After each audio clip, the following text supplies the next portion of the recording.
good to have you still in the rig and going down the road with us. Sydney Park. Well, who's Sydney Park? Somebody who's making a difference. Somebody who has the courage to take on a tough issue out there and advocate on behalf of our fellow human beings. That's who she is. She's a Miss New York 2021, and she advocates for access to youth sports. Let's bring her in. Sydney, good to have you coming down the road with us. Great to be here, Joel. Thank you for having me.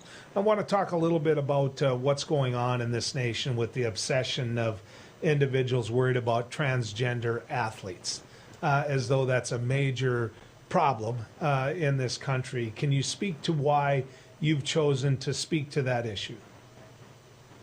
Definitely. I am a youth soccer coach. Sports has been something that's been a passion of mine for many, many years. I grew up playing soccer. All of my sisters have played sports. My parents really encouraged us to play sports because, as I think a lot of people recognize, sports can be such a powerful and positive thing for kids, where we learn a lot about teamwork, we learn a lot about leadership, we learn a lot about ourselves.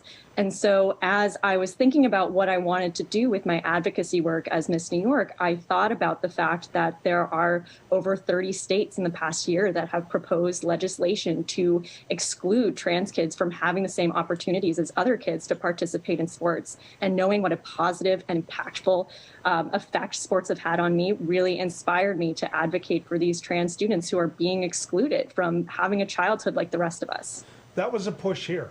And I'm just going to say this, and you can choose not to dive into the politics of it. I get that. You're talking about the policy of it, which puts you on a higher plane than me. But in these red states like where I live and broadcast, it's like who could rush to the front of that debate sooner. It was like a check mark on your ALEC state legislative report card. And I don't get why. I truly don't get why they're out to hurt kids. And so in your research to take it on, you must have had to take a real serious look at the arguments they're making. And so what did you find? Why are they so obsessed with this? Definitely. I think that ultimately what it boils down to is this fear of the unknown, of this idea that we're not necessarily understanding these different types of gender definitions. And what we really have to talk about is the fact that trans girls are girls. They view themselves as girls. They are girls. They identify as girls. They live their lives as girls. And they want to play sports as girls. And that shouldn't be such a foreign concept. Allowing trans kids to participate in sports that align with their identities is so incredibly important. And as adults in their lives, it's crucial that we provide those safe spaces where these kids can learn about themselves, learn about each other, and develop really important teamwork skills along the way.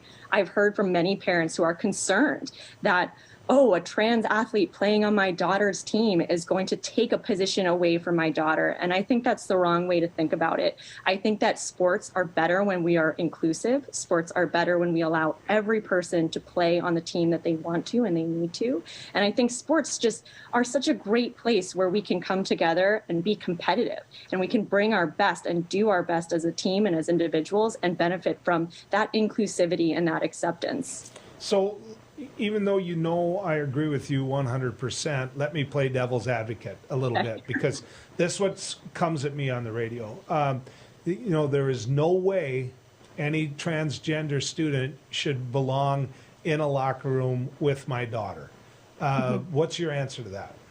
My answer is, I'm a sexual assault survivor. I was raped in college. And ultimately, what it comes down to is trans women do not pose a threat to your daughters. Trans women are women. And I want to come back to that point again and again. Trans girls are girls.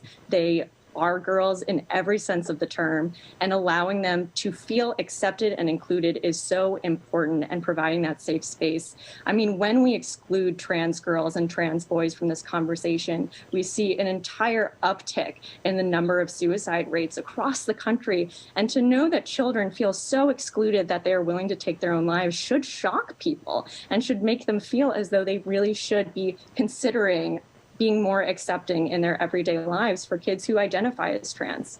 Okay, I'm sitting there with a girl athlete, and boy athletes are bigger, they're stronger, and I'm saying boy again, not because I disagree with you, because this is the argument that comes at me. You just made a perfect argument as to why trans students are exactly that. A trans girl is a girl. But I'm going to throw this at you. Boys have a bigger advantage. They're bigger, they're stronger, they're faster, all of these things. And why is it fair for that trans student to be able to compete against my daughter? Definitely. On the one hand, I want to focus on the fact that so much of this legislation that we're seeing is targeted at children. We're not talking about teenagers in high school, where I can say that I was really bad at sports and so is everybody else. But I think it's really important that we understand that trans kids at that age, we're all just playing the game for fun. We're all just learning about ourselves. And on the other side of that, many different national organizations, including the Rugby National Organization and International Organization, they do set limits on testosterone. So on that professional level, we already see those kinds of things coming into the play.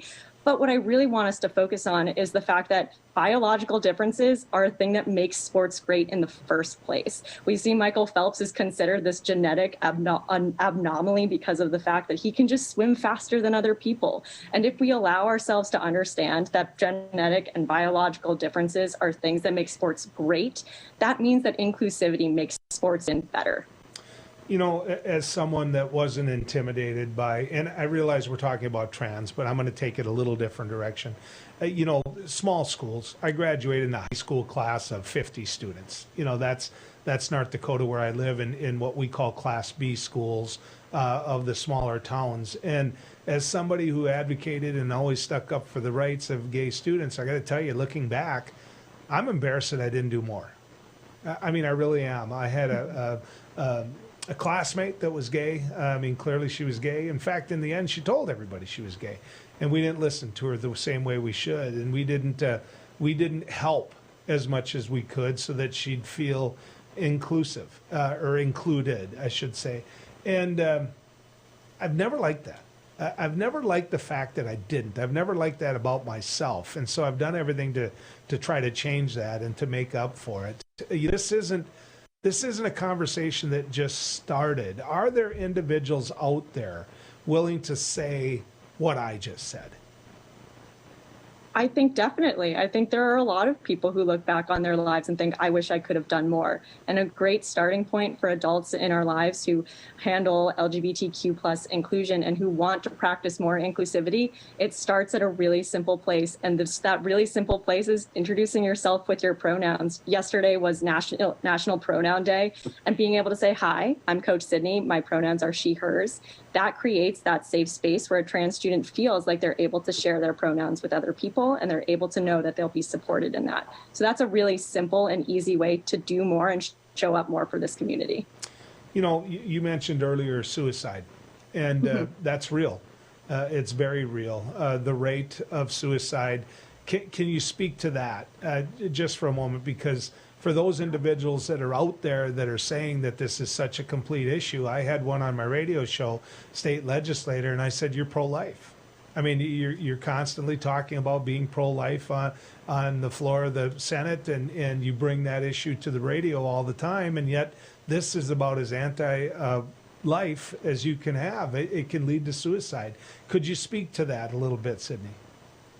I think what was really telling is the fact that in May of 2021, the calls to the Trans Lifeline Crisis Center in Texas shot up by 77%, a huge astronomical increase in the number of calls that were coming into a crisis center from trans teens in Texas. And I think that speaks to the fact that this is a crisis. These are children's lives at risk. And when we play fast and loose with children's lives, we lose. All of us do. Sydney, I'm just going to say this. If I lived in New York, I would be so proud that you represented. It'd be so easy to take on easier issues and make that argument, and yet you didn't. I mean, yet you didn't. And so, you know, call it a way to go, call it a thank you. Let me put it that way, for bringing this issue forward. So I do mean that. I appreciate it very much. And thank you for giving me the opportunity to speak on it. It's something very special to my heart and something really important that we should be talking about. I think more people need to give you that opportunity. Thanks for coming on down the road. Thanks, Joel. Really appreciate it. Have a good one.